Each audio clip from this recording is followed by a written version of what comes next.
Good morning family, কেমন আছো তোমরা সবাই? আশা করি খুব ভালো আছো, আমরাও ভালো আছি। আর আজকে 4 জুন মঙ্গলবার। আজকে আমার মায়ের আর মামার ছেলের ভাইয়ের ইংরাজি ডেট নিয়ে জন্মদিন। তো happy birthday both of you. বলবা তুমি? তো অনির্বাণও উঠে গেছে, তোমরা দেখলে ফ্রেশ হয়ে গেছি আমরা দুজনেই। এখন আমরা করছি গুড মর্নিং।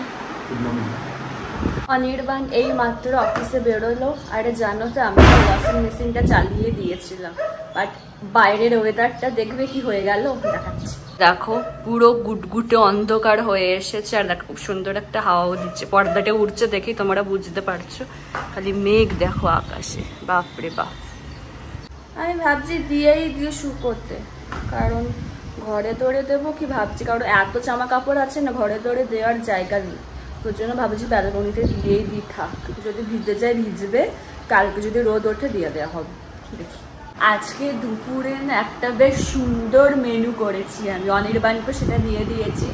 আজকে করেছি আমি আলু পোস্ত ভাপা, অসম্ভব সুন্দর খেতে হয়েছে। একটু নুনটা ঠিক আছে কি আমি একটু টেস্ট করলাম, আমার তো বেশ ভালো লেগেছে। আর তার সাথে অনির্বাণকে ডাল দিয়ে দিয়েছি, আর আমার ডাল লাগবে না, আমি ওটা দিয়ে শুকনো শুকনো খেয়ে নিতে পারবো, কারণ আমার শুকনো শুকনো বেশ খেতে ভালো লাগে। অনির্বাণকে বললাম যে কেমন হয়েছে, অবশ্যই কিন্তু জানিয়ে, বলেছে ঠিক আছে। তো দেখা যাক কেমন লাগে ওর। 11:30 বাজতে যাচ্ছে, আমি এবার স্নানটা সেরে নিই। খুব ল্যাদ লাগছে এই ওয়েদারে, তো আমার সবসময় ল্যাদ লাগে ওয়েদারে বলে খালি না, সবসময় ল্যাদ লাগে, তুমি সেটা খুব ভালোভাবেই জানো। তো চলো স্নান টান সেরে ভালো করে পুজো করে নিই। তোমরা তো সবাই জানো যে আমরা বাড়ি যাচ্ছি, তো কবে যাচ্ছি সেটা আমি এখনো বলিনি, আস্তে আস্তে সব দেখতে পাবে। কি বলতে গেলাম, হ্যাঁ, আমার ফ্রিজেতে না কতগুলো আনাজপাতি আছে, তো ভাবছি আলাদা করে রেখে দিই, যে সমস্ত কিছু আছে যেগুলো লাগবে না, আশা করি আর কিছুই লাগবে না। তো ভাবছি মাসিকে সব দিয়ে দেবো, মাসি নিয়ে চলে যাবে। তো চলো ওগুলো এখন বের করে নিই।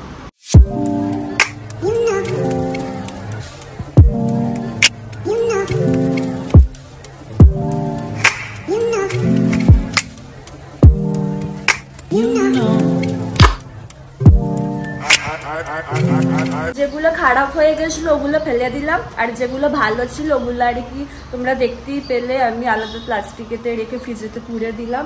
দেখি কাল পরশু করে মাসিকে দিয়ে দেবো ওগুলো। আর আবার তো দেখতেই পাচ্ছি স্নান টানো সব হয়ে গেছে, এখন ভাবছি একটু বসে বসে টিভি দেখবো, কারণ রান্না তো হয়ে গেছে, ভাত বসানোর কোনো এ নেই, একটু শান্তিতে বসে বসে টিভি দেখবো। এটা বেজে গেছে, আমি লাঞ্চে বসে দিয়েছি, বসে গেছি, তোমাদেরকে দেখাচ্ছি। খাই নর্মাল আছে তোমার ভাত, আর হচ্ছে যেটা করেছিলাম আলু পেঁয়াজে বলছি, আলু পোস্ত ভাপা। তো এই ভাপাটা কলা পাতা দিয়ে মুড়ে করে, ভাপা বলছি সরি, পাতুরি, এটা পাতুরি নাম। পাতুরিটা কলা পাতা দিয়ে মুড়ে করে, কিন্তু কলা পাতা আমার কাছে ছিল না বলে কলা পাতা ছাড়া আজকে পাতুরি করেছি। চলো লাঞ্চটা সেরে নিই। পাশের ঘরটাতে যেসব জামা কাপড়গুলো কাঁচা ছিল, শুকনো ছিল, ওগুলো সব ভালোভাবে আমি গুছিয়ে ওয়ার্ড্রপে পুরে দিলাম। আর আজকে জামা কাপড়গুলো শোকাতে দিয়েছিলাম, ওগুলোতে কিচ্ছু শোকায়নি, পুরো ভিজে হয়ে আছে, তো ওই জন্য ওই ঘরেতেই আবার তুলে রেখে দিয়েছি। আর কালকে সকালে আবার দিয়ে দেবো, রোদ উঠলে তো খুবই ভালো হয়, তো দেখা যাক কী হয়।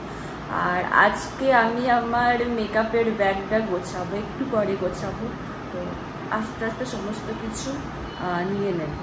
আর তোমাদেরকে তো একটা কথা বলাই হলো না, আজকে যে আমি আলু পোস্ত এটা করেছিলাম না, পাতুরি ঠিক বলবো না, ওটা ভাপাই হয়ে গেছে। পাতুরি কাকে বলে, যেটা কলা পাতা দিয়ে করে, তো ভাপাই বলতে গেলে এক প্রকার। তো খুব ভালো খেতে হয়েছিল, তোমাদেরকে পারলে আমি একদিন রেসিপিটা শেয়ার করে দেবো। এটা আমি ইউটিউব থেকে দেখি বানিয়েছি।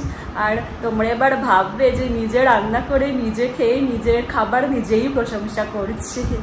অনির্বাণকে জিজ্ঞাসা করলাম যে কেমন হয়েছে, বললো যে হ্যাঁ বেশ ভালো হয়েছিল খেতে। তো একদিন দেখি পারলে তোমাদেরকে রেসিপিটা শেয়ার করে দেবো। সন্ধে হয়ে গেছে, চলো সন্ধেটা দিয়ে দিই। আর মাসিও কিছুক্ষণ আগে কাজ করে গেল, তো মাসিকে জিজ্ঞাসা করলাম যে আনাজপাতিগুলো আছে ওগুলো কবে নিয়ে যাবে, আজকে না কালকে? বললো কালকে নিয়ে যাবো। ঠিক আছে। তোমরা নিশ্চয়ই দেখতে পাচ্ছ ঘর দৌড়েতে দরজাতে সব গামছা ঝোলানো আছে। তার কারণ বাইরেতে একটুও রোদ বেরোয়নি আজকে, ওই জন্য এইভাবে শুকোতে দিতে হয়েছে বলে একটু অ্যাভয়েড করেছে। এখন মনটা আমার খুব চাচা করছে, জানো তো যেদিনকেই বৃষ্টি হয় না সেদিনকেই আমার বিকেলবেলা প্রচুর পরিমাণে চা খেতে ইচ্ছা করে। মানে এই বৃষ্টির ওয়েদারে চা খেতে যে কি ভালো লাগে, যারা যারা তোমরা চা লাভার তারা খুব ভালোভাবে সেটা রিলেট করতে পারবে। তো চল একটু চা বানাই আর খাই কি বলতে চা খাই না, চা পান করে। আমার চা পুরো রেডি, এবার চলো চা পান করি। ভাবছি চাটা খেয়ে আগে রান্নাটা করে নেবো। আজকে রাতে রান্না হবে পরোটা আর আলুর দম। তো আলুর দমটা তো আগে করবো, আর পরোটার জন্য ময়দাটা মেখে রাখবো। আর যতক্ষণ আলুটা সেদ্ধ হবে ততক্ষণ লাস্ট মিনিট প্যাকিং করে নিতে হবে। আমি এখানে আলুর দম করা শুরু করে দিয়েছি। প্রথমে আলুগুলো ভেজে নিচ্ছি। আজকে নিরামিষ আলুর দম করবো। আজকে না আমি কদিন ধরে নিরামিষ আলুর দমই করেছি, এর দম কিন্তু খুব ভালো লাগে পরোটার সাথে। চলো বানিয়ে নিই। এখানে আমি আমার পুটলি নিয়ে বসে পড়েছি, এখানে মেকআপ করবো আর কি। বেশি কিছু মেকআপ নেব না, তোমাদেরকে তাও দেখিয়ে দিচ্ছি আমি কি কি নিচ্ছি। সুগারের এই কম্প্যাক্ট পাউডারটা নিচ্ছি, সব থেকে গ্রীষ্মকালে যেটা খুব দরকার। সেটাফিলের সানস্ক্রিনটা নিচ্ছি 58 SPF 50। ফার্স্ট টাইম আমি ইউজ করবো, তো দেখি কেমন, আশা করি তো ভালো হবে। আর তার সাথে এখানে হচ্ছে এই লাইনারটা নিচ্ছি। এই লাইনারটা, হ্যাঁ এই লাইনারটা নিচ্ছি।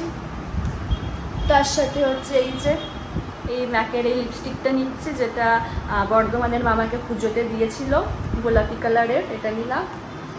আর এখানে হচ্ছে মাইক্লামের লিপস্টিকটা নিচ্ছি, লাল কালারের। দেখবে লাল আর গোলাপি এই দুটো কালারের লিপস্টিক থাকলেই না সব জামা কাপড়ের সাথে একদম ম্যাচ হয়ে যায়। তো এগুলি আপাতত নিচ্ছি। আচ্ছা, এবারে খুব কম জিনিস নিয়ে যাচ্ছে, কারণ বন্দিপুরে আমার সব কিছুই আছে মেকআপের প্রোডাক্ট বলতে গেলে। তো এক্সট্রা হচ্ছে খালি ক্রিমগুলো নেব আর লিপস্টিকটা। সবার মেয়েদের যেটা খুবই মানে কাজের, খুব ইম্পর্টেন্ট, মেয়েদের জন্য খুব ভালোবাসে, তো এই দুটো। চলো গুটিয়ে বলছি প্যাকেটে পুড়ে নিই।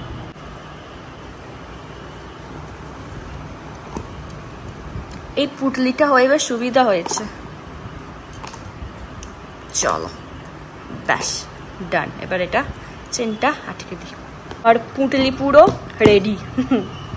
অনির্বাণ অনেকক্ষণ আগে অফিস থেকে এসে গেছে, আর আমি এখানে পরোটাগুলো বেলে দিয়েছি, ওখানে ভেজে নিচ্ছি।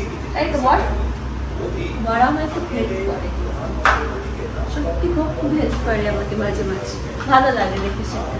তাই তো ভাও পাচ্ছে না তো আমার?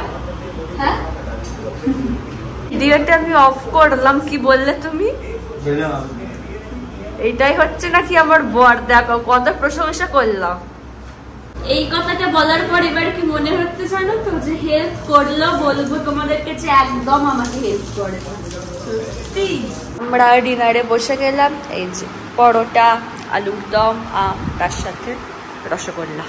আমাদের ডিনার হয়ে গেছে। তাহলে আজকের ব্লগটা এখানেই শেষ করছি। যদি আমার ভিডিওর কিছুটা হলেও তোমাদের ভালো লেগে থাকে তাহলে অবশ্যই তোমরা আমার চ্যানেলটাকে সাবস্ক্রাইব করো, আর আমার ভিডিওগুলোকে লাইক, কমেন্ট আর শেয়ার করো। আর ডেসক্রিপশন বক্সে আমার ইনস্টাগ্রাম লিঙ্ক দেওয়া থাকলো, তোমরা চাইলে ওখানে আমাকে ফলো করতে পারো। তোমাদের সাথে আবার নেক্সট ব্লগে দেখা হচ্ছে। আজকের মতো টাটা, গুড নাইট।